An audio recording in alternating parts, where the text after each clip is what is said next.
জন্ম আমার নবীর যুগে হলে কেমন হতো,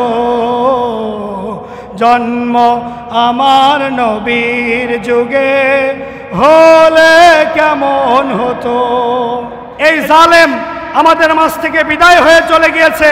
আল্লামা সাঈদী তিনার বক্তব্যের মধ্যে বলেছিল 12 কোটি জনগণ যখন নারা দিবে মামু বাড়ি দিল্লি গিয়ে পড়বা। কথা বলেন ঠিক কিনা? আজকে সেই স্বৈরাচার হাসিনা কোথায় আছে? জোরে বলেন কোথায়? দিল্লিতে। এবং আল্লামা সাঈদী আরেকটা কথা বলেছিল, সময় এমন আসবে পালানোর জন্য ইঁদুরের গর্ত খুঁজে পাবা না। কথা বলেন ঠিক কিনা? যদি আর 45 থেকে 1 ঘন্টা থাকতো তাহলে ওর চুল পর্যন্ত খুঁজে পাওয়া যেত না।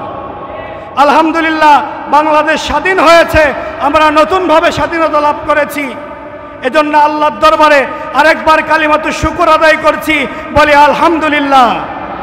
এক জালেম আমাদের মাঝ থেকে বিদায় হয়ে চলে গিয়েছে, আর কোনো জালেম যেন আমাদের মাথার উপরে চেপে বসতে না পারে, এজন্য আমাদেরকে সব সময় অ্যালার্ট থাকতে হবে। কথা বলেন ঠিক কিনা?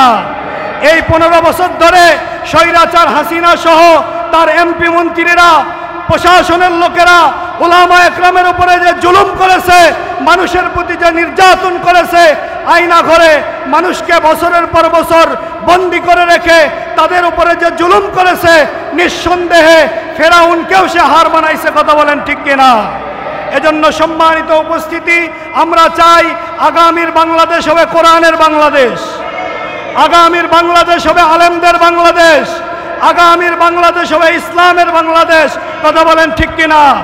বাংলার জমিনে যদি কোরআনের আইন চালু হয়, আল্লাহর দ্বীন যদি বাংলার জমিনে কায়েম হয়, বাংলার মানুষেরা শান্তিতে বসবাস করতে পারবে। কথা বলেন ঠিক কিনা? সম্মানিত উপস্থিতি, যেহেতু রবিউল আউয়াল মাস, আল্লাহ রাব্বুল আলামিন বলেন, কুল, হে নবী আপনি বলুন, ইন কুনতুম তুহিব্বুনাল্লাহ, যারা আল্লাহর ভালোবাসা পেতে চায়, ফাত্তাবিউনি, তারা যেন নবীর অনুসরণ করে। তাহলে আমরা যদি আল্লাহর ভালোবাসা পেতে চাই, অনুসরণ করতে হবে কাকে? আরো জোরে বলেন কাকে? আল্লাহকে না নবীকে? আমরা যদি আল্লাহর ভালোবাসা পেতে চাই, অনুসরণ করতে হবে কাকে? নবীকে। কথা ভালো করে বুঝতে হবে। আমরা যদি নবীকে অনুসরণ করি, আল্লাহ আমাদেরকে নগদ 2টি পুরস্কার দিবে। জোরে বলেন কয়টি? 1 নম্বর পুরস্কার, যে ব্যক্তি নবীজির অনুসরণ করবে, ইউহিব্বুকুমুল্লাহ, আল্লাহ তাকে ভালোবাসবে। সুবহানাল্লাহ বলেন। 2 নম্বর পুরস্কার, ওয়াগফির লাকুম যুনুবাকুম আল্লাহু গফুরুর রহিম, আল্লাহ রাব্বুল আলামিন ওই ব্যক্তির জীবনের সব গুনাহগুলো মাফ করে দিবে। সুবহানাল্লাহ। আমার প্রিয় মুসলমান ভাইয়েরা, আল্লাহ রাব্বুল আলামিন বলেন, কুল ইন কুনতুম তুহিব্বুনাল্লাহ ফাত্তাবিউনি ইউহিব্বুকুমুল্লাহু ওয়া ইয়াগফির লাকুম যুনুবাকুম আল্লাহু গফুরুর রহিম।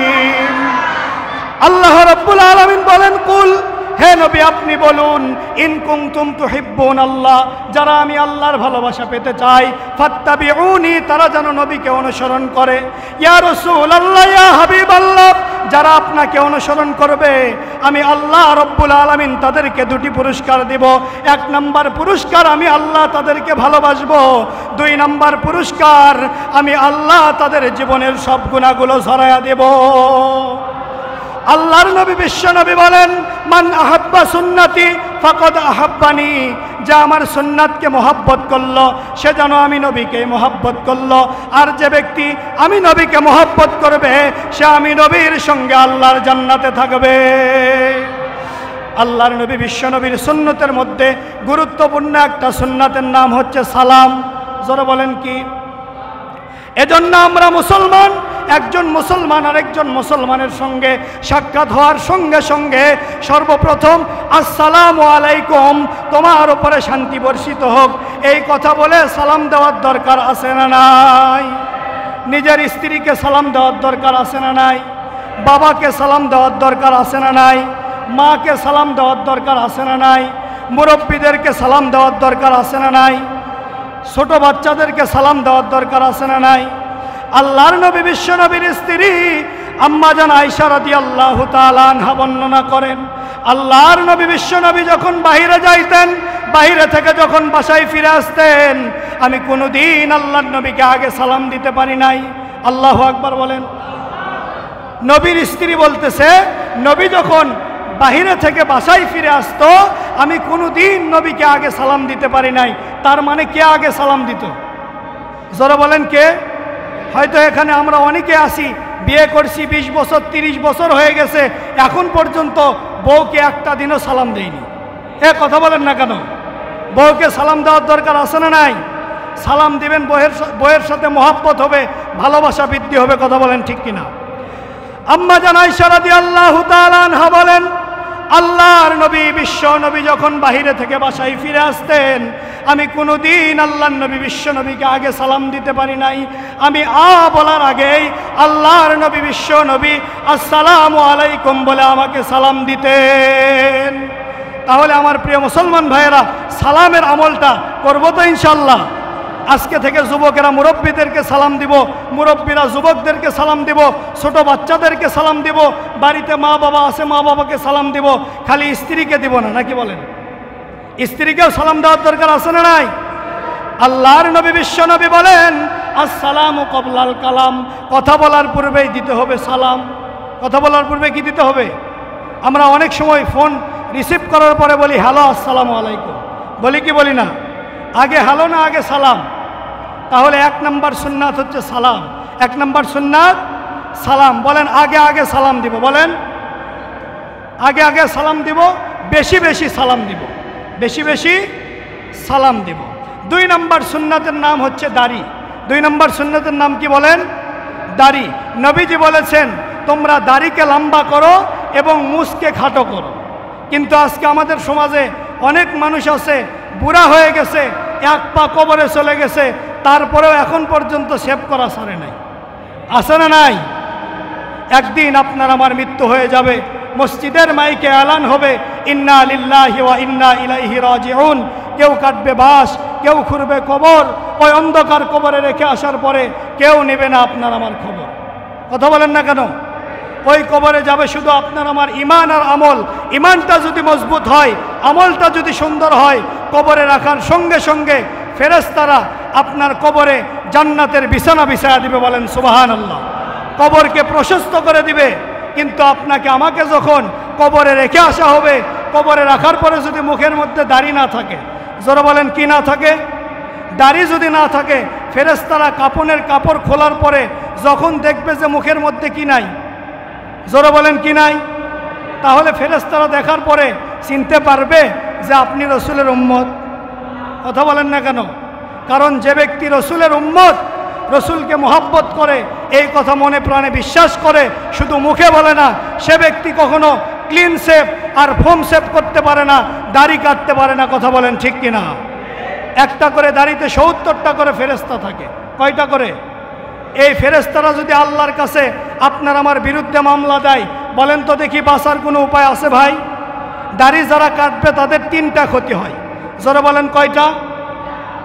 আল্লাহর নবী বিশ্ব নবী বলেছেন, কসসুস শারিব, তোমরা মুসকে খাটো করো, ইহফাউল লিহিয়া, দাড়িকে লম্বা করো। নবীজি বলেছেন, যে ব্যক্তি দাড়ি কাটবে তার যৌবনের পাওয়ার কমে যাবে। কিসের পাওয়ার? 2 নাম্বার চোখের পাওয়ার কমে যাবে।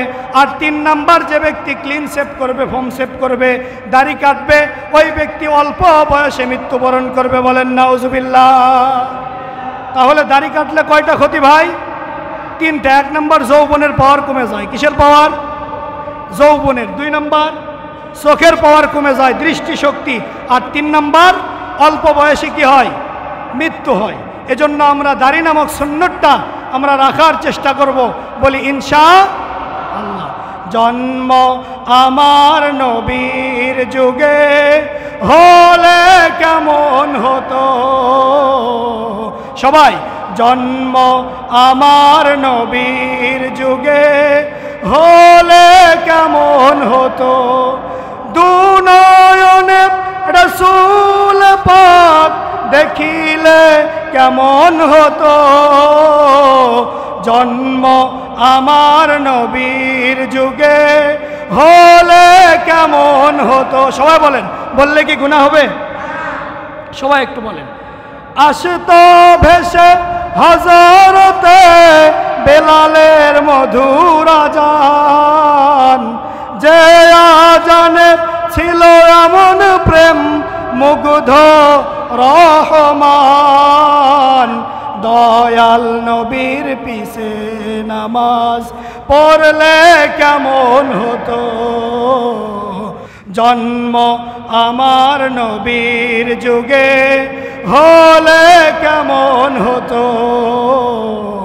জন্ম আমার নবীর যুগে হলে কেমন হতো।